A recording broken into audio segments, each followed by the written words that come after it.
Alright, have a channel update. My wife and children and myself have sold our home and we will be moving. So I will not have this collection room anymore. I am going to start packing all of this stuff up, and before I did that, I thought I would give you a tour, show you how I have everything set up. We're hoping to relocate to a quieter neighborhood, and I'm hoping that I will have somewhere in the new home to set up a space like this to continue this fun hobby. Now, I have already done videos on some of the things in here, like the Jaws McFarlane diorama, the Lego store display. I've done a video on my Infinity Stones custom box display, the Deadpool Frozen in Carbonite. Let's see here. Is there anything else that I've done videos on? Probably cover. Well, I did some videos on some Mario Kart Hot Wheels die-cast carts. But you can see here that most of my stuff is new in the packaging. And although I am enthusiastically excited about stuff like this new Reaction Transformer 6-inch Devastator, I just don't think that it would make a great video to say, okay, well, here it is in the packaging. Look how cool it is in the packaging. And then not get it out of the packaging and show you guys how he moves, what he looks like on the backside, how the gun fits in his hand, all of that. So typically I do not show video of reviewing anything that I'm not taking out of the packaging. And there's a lot of stuff here, so I can't really go over everything, but I can hit some of the high notes for you. So when I saw the Nerf Ultra 1, I thought that is a really cool looking blaster. And then I saw some of the video reviews come out, and I just couldn't bring myself to spend 50 bucks on a Nerf blaster that did not deliver the up to 120 feet. So I knew I wanted to purchase one to collect it as kind of a tribute to Nerf's failing to make a premium Ultra blaster line. And I waited for it to go on clearance, and I got it for a pretty good price.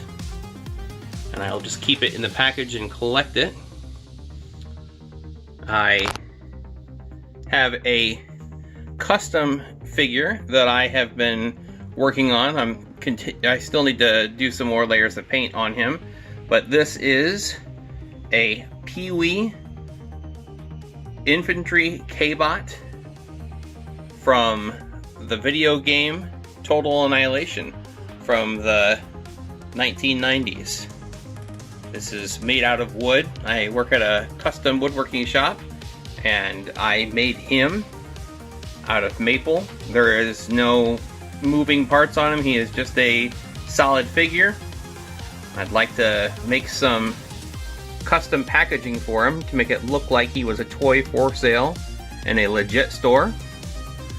I have a Groot, the baby Groot toy that I purchased on eBay, and then I custom made this packaging, printed out these labels, and used a USB extension cord.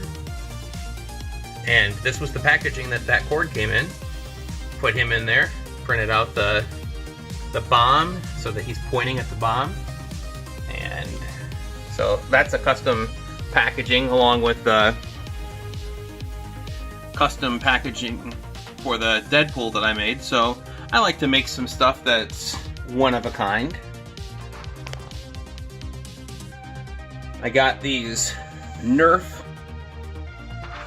AccuStrike darts on clearance for $1 each. I bought all of them that they had and took the shelf display with it. Figure they're probably just gonna recycle it, throw it away.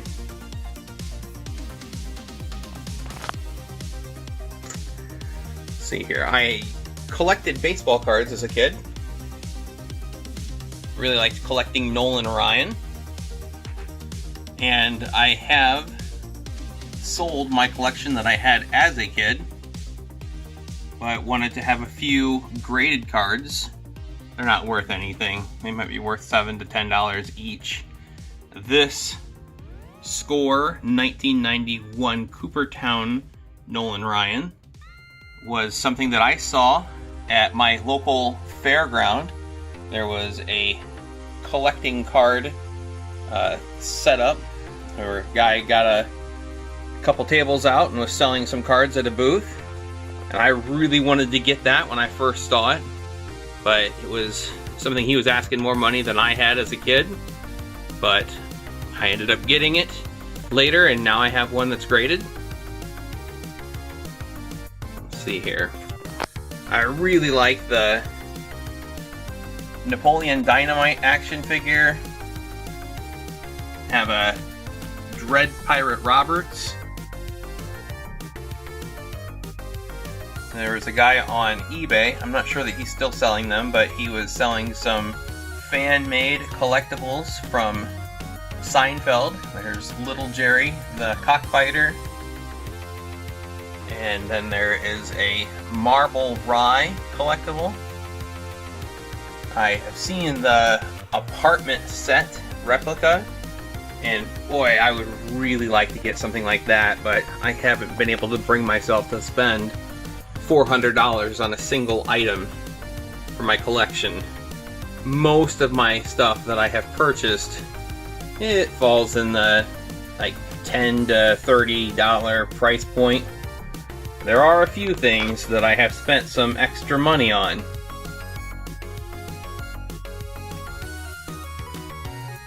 I really do like these reaction figures. The simple articulation to remind you of the late 70s, early 80s action figures.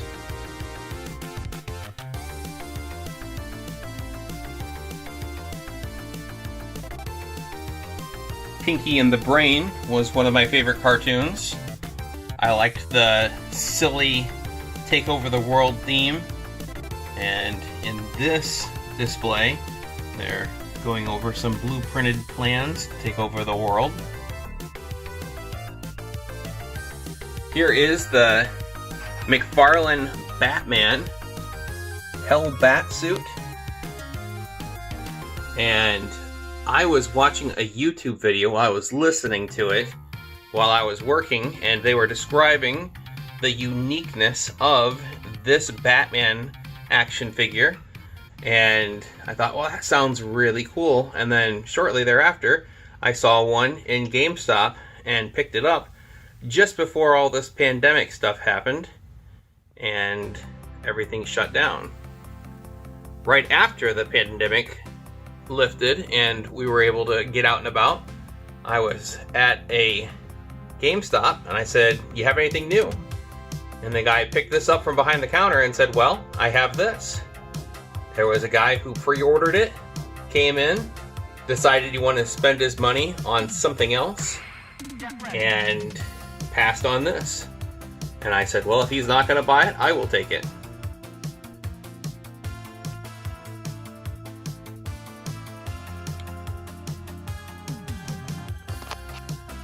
Now, this Star Trek Sacrifice Johnny Lightning starship, I just love the detail of the exploded ship and all of the battle damage. Well, not battle damage, but self-destruct damage. I think that that is a really cool Star Trek display. And that can go for a pretty penny on eBay these days. I've seen it as high as $50, and they only cost like $4 or $5 when they were new and being sold at Walmart.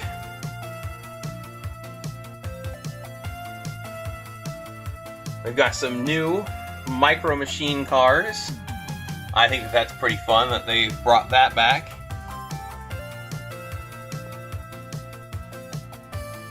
Bullet Dodge Neo. I did a video on the Dig It Infinity Gauntlet with all the stones.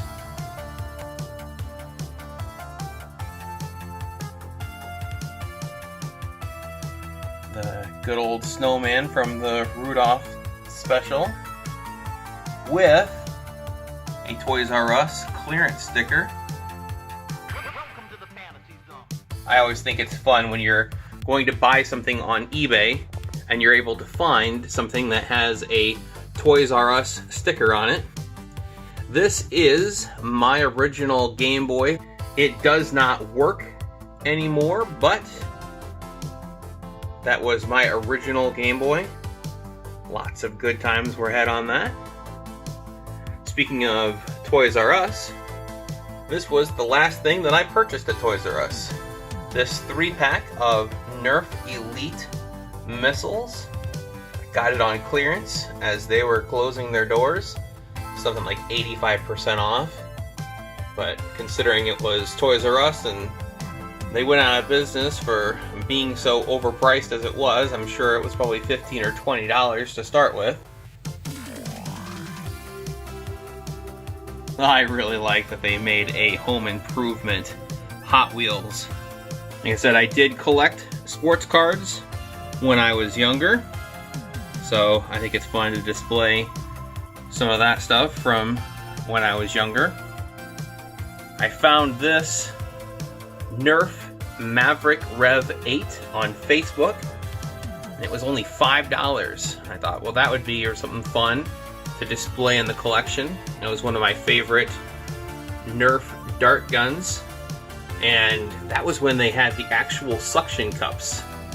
I kind of wish that they would bring that back. More of the Johnny Lightning Legends of Star Trek series. And beside it, we have the Micro Machines Star Wars. I never really collected those as a kid, but I had a friend who had all of them. I preferred the Star Trek Micro Machines. I had these, and boy, I played with these a lot. Got the Undertaker Unmatched Fury. My favorite video game as a kid, Baseball Simulator Super Baseball Simulator 1000. And this one must have been like a rental because it came in a hard plastic case. I don't think that that's what it usually sold in retail stores. Got the Spider-Man Web of Steel series. There are 8, and I duplicated the Carnage. I have 2 of them so that I could display them more symmetrically. And I think that one of my kids was messing with the order because I had the Carnage in that corner and then another one down there so that you would be less likely to notice that there was a duplicate there. As a kid, I had the Spider-Man versus Dr. Octopus and Spider-Man versus Venom. Got Timmy. Some more baseball cards. Target exclusive Hulk versus Hulkbuster. The G.I. Joe 25th Anniversary Conquest X30. This was something that I always kind of wanted as a kid, but it was a very large and expensive vehicle, and I never got one as a kid. But I have one in my collection now, so that's kind of fun.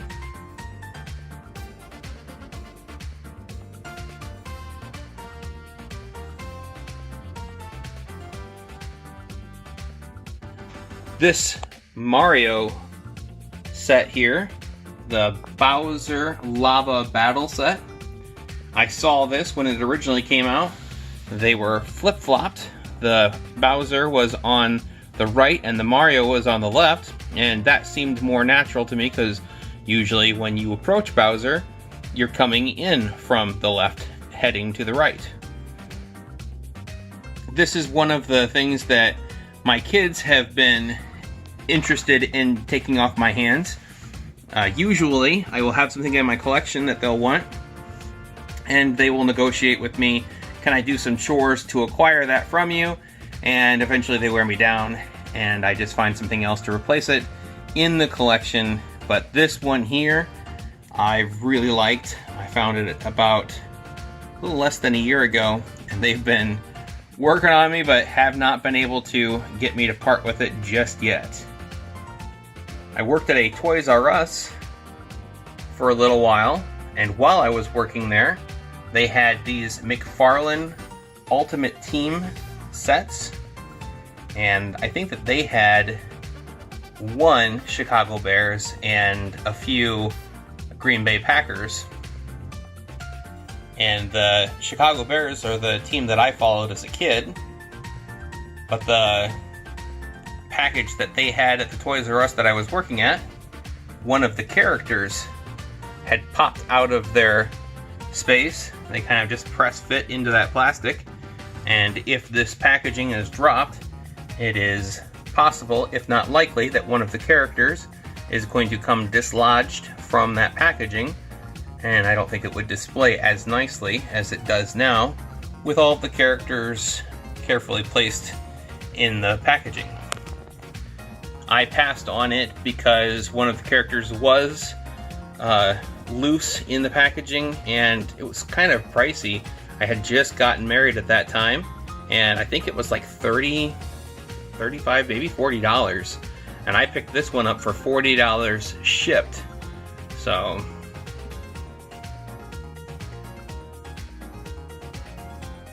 got a 1991 score set.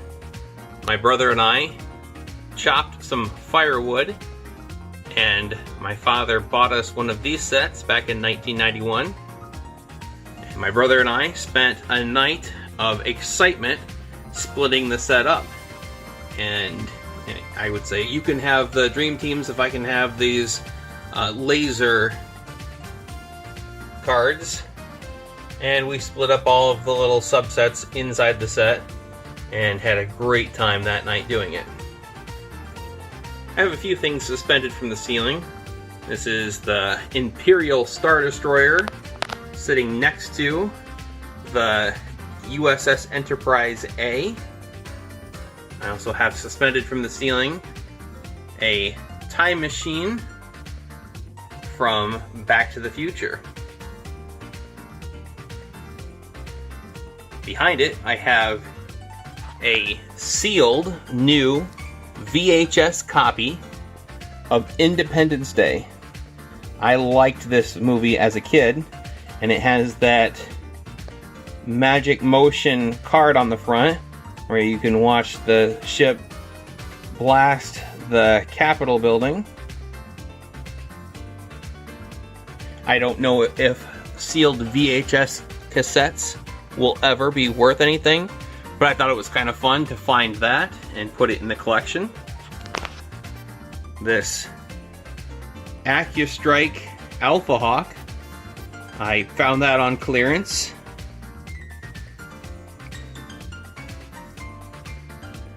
Got an oversized Millennium Falcon, over 2 feet long, a 30-inch Master Chief. This was one of my most recent purchases. The LEGO Ideas Pirates of Barracuda Bay. And this would have been like my ultimate wish as a kid, to get something as big as this set. And I just really enjoyed playing with the LEGO Pirates. This is probably the most expensive thing that I have purchased. It was like $214 after tax. And honestly, I think this is such a cool looking LEGO set that I have half considered purchasing another one to open and assemble and display it like I have displayed the Jaws diorama set. Make a nice little display case for it and keep it behind glass. Now, some of these things that are kind of laying on the counter, on the workbench, they're newer. Like, I just saw this Mystery Machine with Scooby-Doo and Shaggy action figure. I thought that was really cool.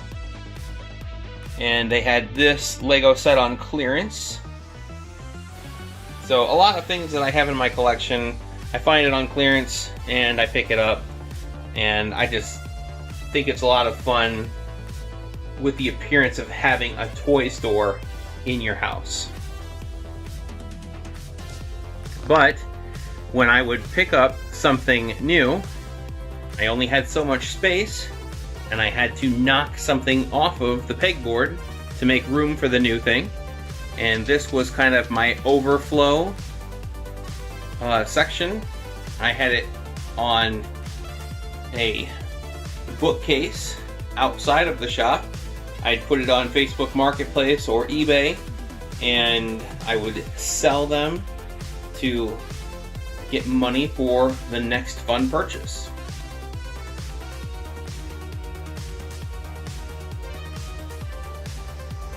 So that is what my collection looks like right now.